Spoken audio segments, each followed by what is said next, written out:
आज चित्रा खबर हरियाणा से आज गुरुग्राम में हूं।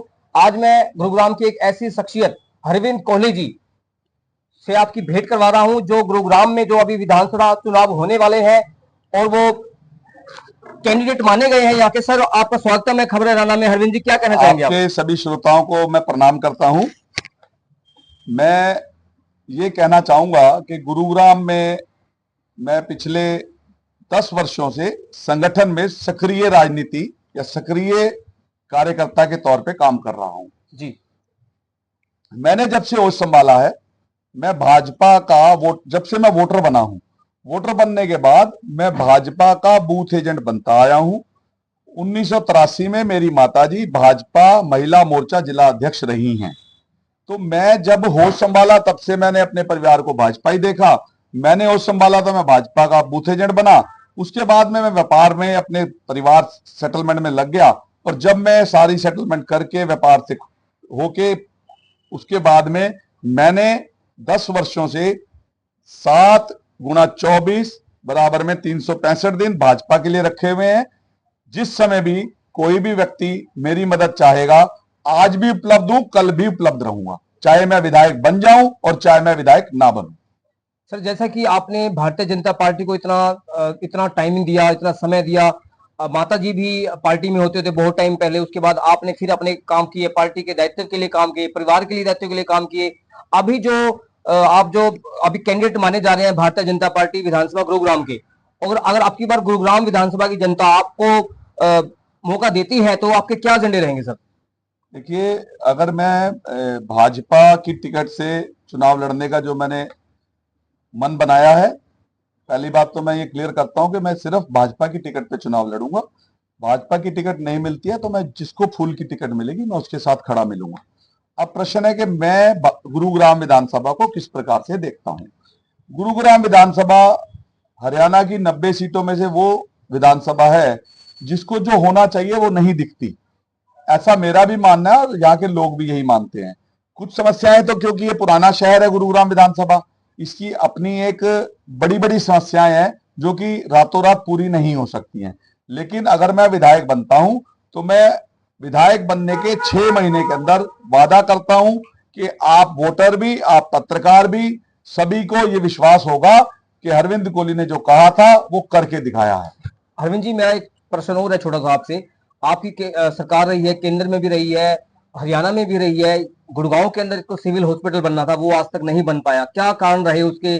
बस स्टैंड नहीं बन पाया। तो अगर जनता जनार्दन आपको मौका देती है 2024 में विधायक बनने का, गुरुग्राम विधानसभा में आपको विधायक बनने का मौका देती है, तो ये काम करवा पाएंगे आप?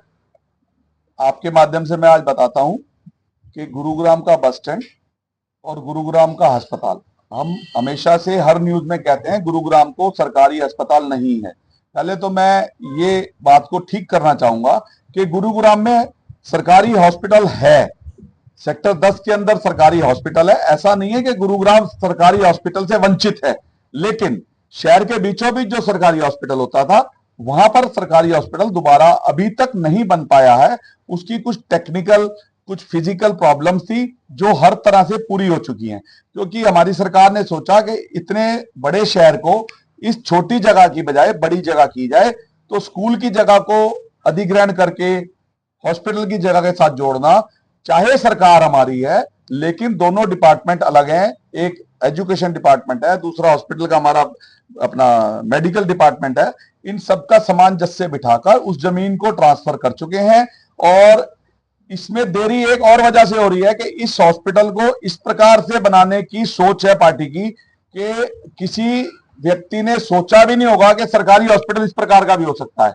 और आपके माध्यम से मैं आपके प्रश्न का उत्तर यह भी देता हूं कि गुरुग्राम की जो आपने प्रश्न रखा है बस स्टैंड, हॉस्पिटल, इसके साथ मैं तीसरी योजना भी जोड़ देता हूं। अपने कार्यकाल के अंदर गुरुग्राम पुरानी सिटी से मेट्रो, ये तीनों वादे अपने कार्यकाल में पूरा करके मैं दिखाऊंगा। Very good. अच्छा सर, एक अंत में छोटा सा प्रश्न और है। गुरुग्राम वासियों को क्या संदेश देना चाहेंगे अगर वो आपकी बार आपको साथ देते हैं, अगर आपको टिकट मिलती है भारतीय जनता पार्टी की? पूरे गुरुग्राम वासियों के लिए क्या संदेश होगा आपका? मेरा सभी गुरुग्राम वासियों से हाथ जोड़कर निवेदन है कि मैं एक बहुत सामान्य परिवार से आया हूं। मैं कोई राजे रजवाड़े के परिवारों से नहीं हूं। मैं आप लोगों के बीच में आप जैसा एक साधारण व्यक्ति हूं, और मैं विधायक बनने के बाद भी आपको इसी प्रकार से साधारण तरीके से ही मिलने वाला व्यक्ति रहूंगा, और आपकी दुख दर्द में आधी रात को खड़ा मिलूंगा। ये नारा नहीं है। अगर आप मुझे आजमाना चाहते हैं तो एडवांस में आजमा सकते हैं। मैंने कल डीसी साहब को एक ज्ञापन दिया था, उस ज्ञापन को डीसी साहब ने मेरे सामने ही इंप्लीमेंटेशन शुरू करी थी। आज धरातल पे उस इंप्लीमेंटेशन को लाया गया है। आज जब लाया गया है तो मैं सरकारी पूरे तमले जमले के साथ कूड़े के ढेर में खुद खड़ा रहा हूं, ताकि वहां पे जो काम कर रहे हैं कर्मचारी, उनको भी हौसला मिले और मुझे भी पता लगे काम होता कैसे है। मैं एसी के बंद कमरों में बैठ के काम करने वाला विधायक नहीं बनूंगा। मैं एसी के बंद कमरों में बैठने वाला विधायक नहीं बनूंगा। अरविंद कोहली जी, जिन्होंने कई साल परिवार से 1983 से लेके माता जी खुद वो भारतीय जनता पार्टी में रहे, परिवार रहा, आगे अभी काम कर रहे हैं और भारतीय जनता पार्टी के प्रबल दावेदार, विधानसभा गुरुग्राम के प्रबल दावेदार माने जा रहे हैं। तो आज खबर हरियाणा की टीम शख्सियत उनके पास पहुंची है। मैं राजू चित्रा, खबर हरियाणा, गुरुग्राम।